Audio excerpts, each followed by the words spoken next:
When empaths cut off old friends, people often rush to label it as cold, dramatic, or ungrateful. But that interpretation comes from misunderstanding what's really happening beneath the surface. This isn't about attitude. It isn't about ego. And it certainly isn't about suddenly thinking you're better than others. What's actually happening is far more basic and far more human. It's about survival at the level of the nervous system. For a long time, many empaths live in a state of quiet overload. They adapt early to emotional unpredictability, tension, and unspoken expectations. Their bodies learn to stay alert, to stay available, to stay accommodating. Stress becomes familiar. Emotional heaviness becomes normal. They don't call it pain, they call it loyalty, love, or responsibility. And because it's familiar, they mistake it for connection. But healing changes the body before it changes the story. As an empath begins to regulate, to slow down, to feel safe in stillness, something subtle but powerful happens. The nervous system starts rejecting what it once tolerated. Conversations that used to feel normal now feel exhausting. Jokes land as jabs. Small interactions leave a lingering tightness in the chest. And for the first time, the body says, this isn't okay. This is where confusion sets in for everyone else. From the outside, it looks sudden. It looks like distance without explanation. But internally, it's the result of months or years of quiet signals finally being heard. The empath isn't becoming less compassionate. They're becoming more embodied. They're no longer overriding their own limits to keep others comfortable. And here's the uncomfortable truth. Many old friendships survived only because the empath was willing to absorb discomfort. When that willingness disappears, the relationship collapses. Not because the empath withdrew love, but because the relationship required self-neglect to function. Once the empath's nervous system stabilizes, chaos stops feeling like home. This is why explanations often fail. You can't logically justify a biological boundary to someone who benefited from you having none. You can't debate your way out of a stress response that your body has already identified as harmful. So the empath doesn't argue. They don't accuse. They simply step back, not in anger, but in regulation. And yes, guilt often shows up. Empaths are wired to question themselves first, but healing teaches a critical distinction. Discomfort from growth is not the same as harm. Protecting your nervous system is not abandonment, it's maturity. So when an empath walks away, understand this. It's not rejection, it's recognition. Not cruelty, but clarity. Not emotional coldness, but emotional truth. And once that truth is felt in the body, it cannot be unfelt. Another truth that's hard to accept is this. Many old friends didn't love who the empath truly was. They loved who the empath became in order to survive. They loved the version that always listened, always adjusted, always understood. The version that stayed calm when things were unfair, that forgave quickly, that made space even when there was none left inside. That version felt dependable, safe, and endlessly available. But it wasn't free. Early on, empaths often learn that connection is something you earn by being useful, agreeable, and emotionally present at all costs. They don't say no because they don't want to disappoint. They don't speak up because they don't want to disrupt. Over time, this creates a role, not a relationship, and many friendships quietly form around that role. The empath becomes the emotional container, the mediator, the one who shows up no matter what. It looks like closeness, but it's built on imbalance. When healing begins, the first thing that changes isn't personality, it's permission. Permission to pause, permission to take up space, permission to say, this doesn't feel right to me. And this is where tension appears, because the wounded version of the empath was predictable. The healed version is not. Boundaries introduce friction where there used to be access.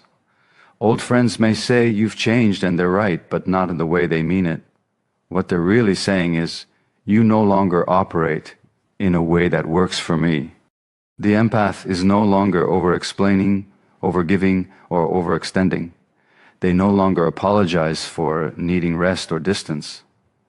And for relationships built on quiet sacrifice that feels like betrayal, this realization is painful because it forces the empath to grieve not just the friendship, but the illusion of mutuality. They begin to see that the connection thrived when they were smaller, quieter, and more accommodating, that their growth exposes a truth that was always there but never named.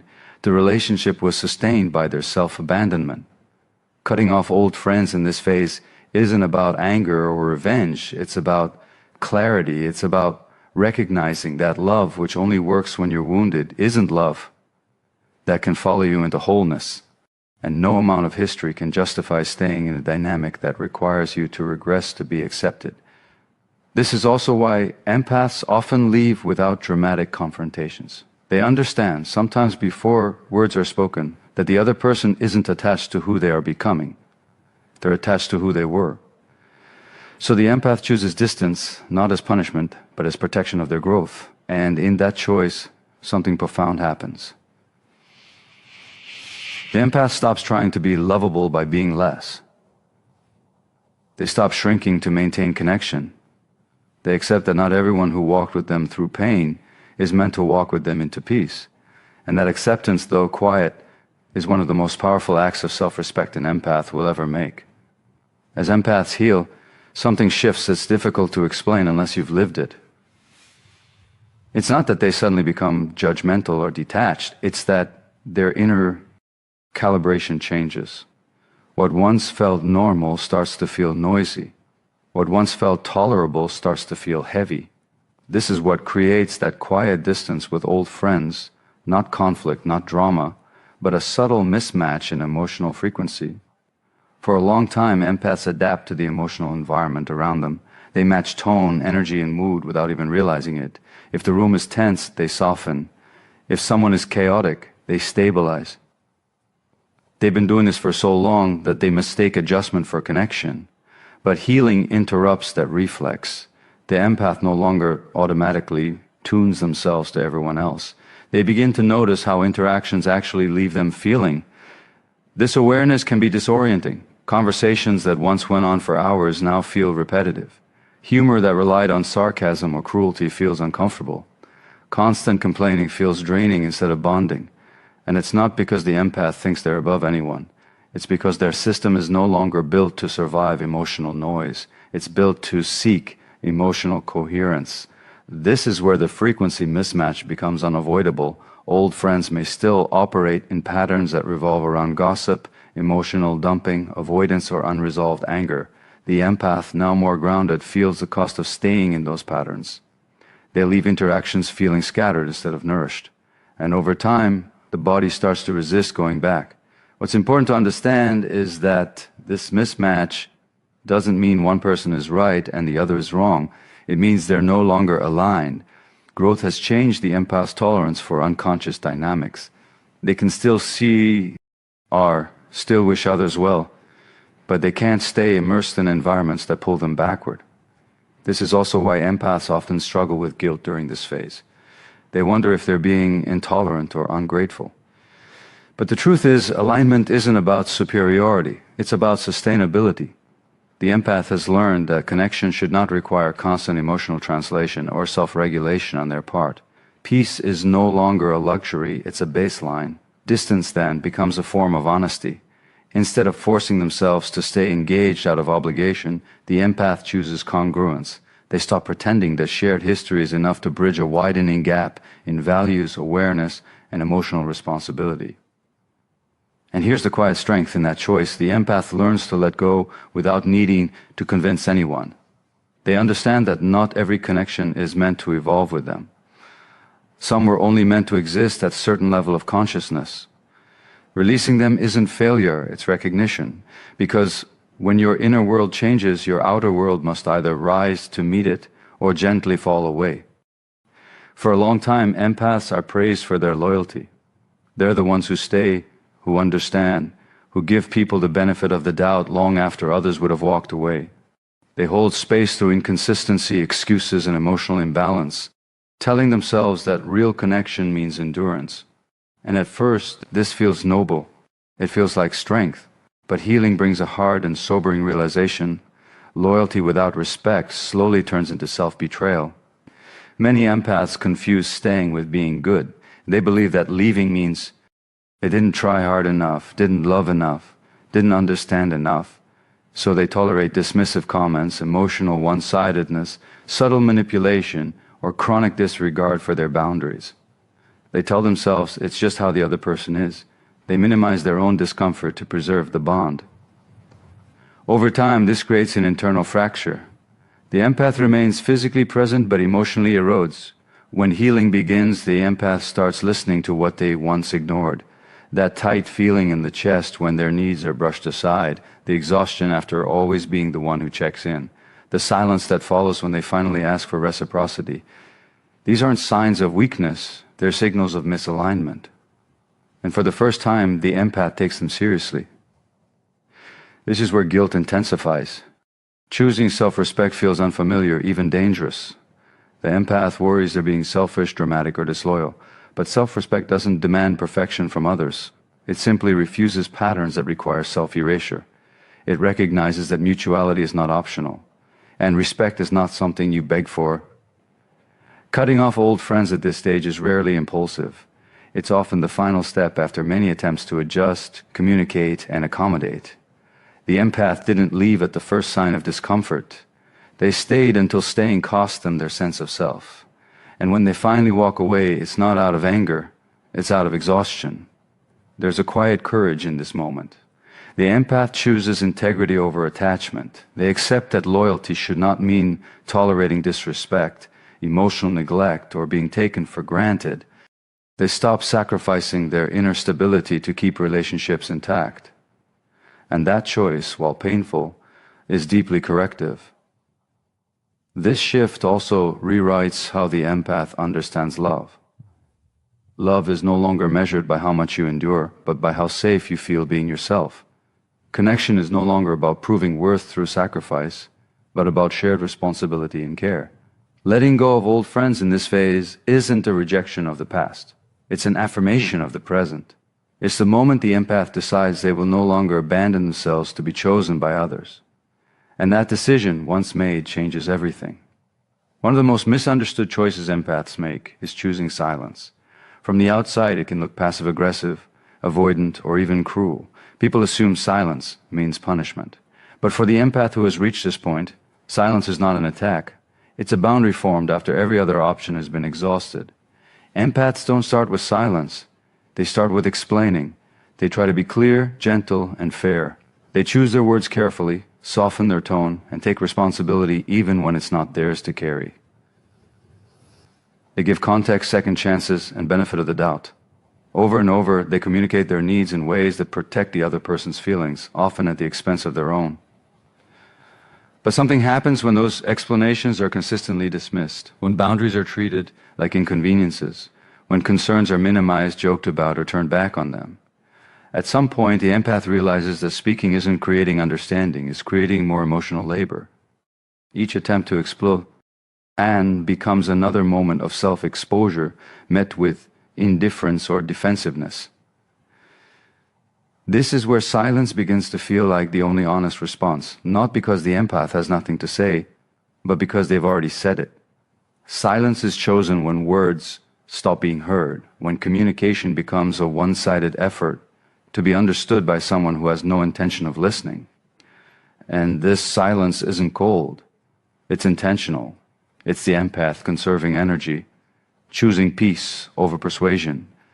It's the decision to stop justifying their boundaries to people who only respected them when they were flexible. Silence becomes a way of saying, I no longer need to prove my experience for it to be valid. For many empaths, this is a radical shift. They were conditioned to over-communicate, to clarify endlessly, to smooth things over. Choosing silence feels uncomfortable at first, even wrong. But healing teaches them that not every relationship deserves unlimited access to their inner world. Privacy becomes protection. This is also why the cutoff often feels sudden to others. They didn't notice the many conversations that came before it. They didn't register the warnings, the adjustments, the quiet hope that things could change. They only noticed the absence. But that absence is built on a long history of unmet understanding. Silence, then, is not avoidance. It's discernment.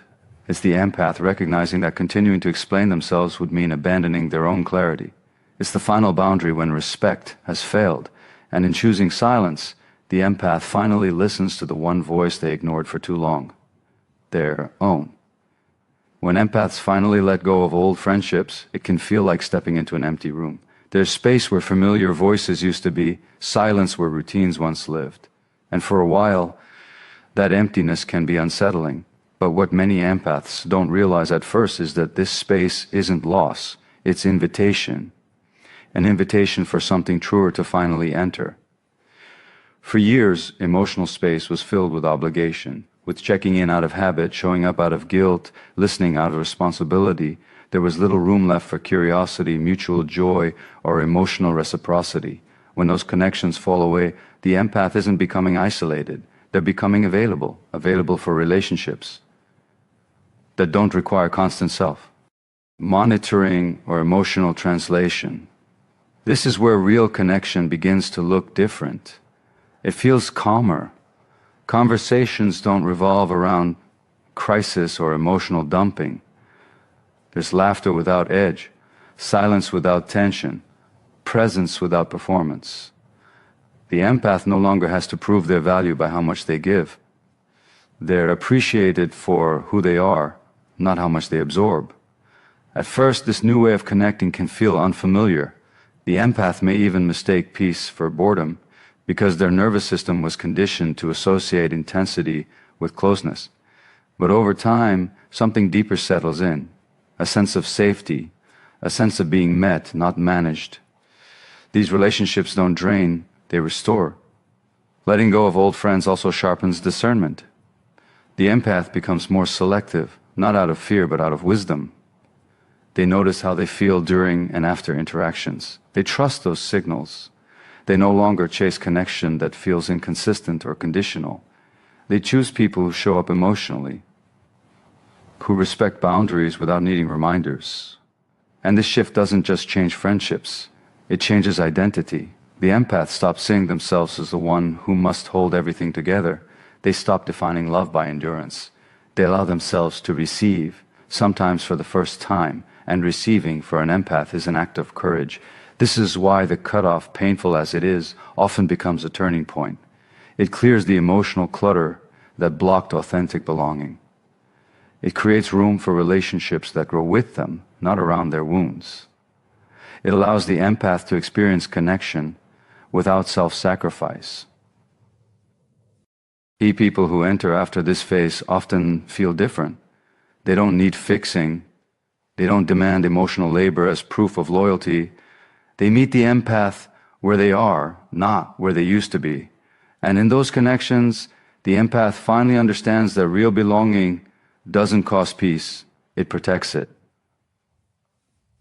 And that's when the empath realizes the cutoff was never an ending but a beginning.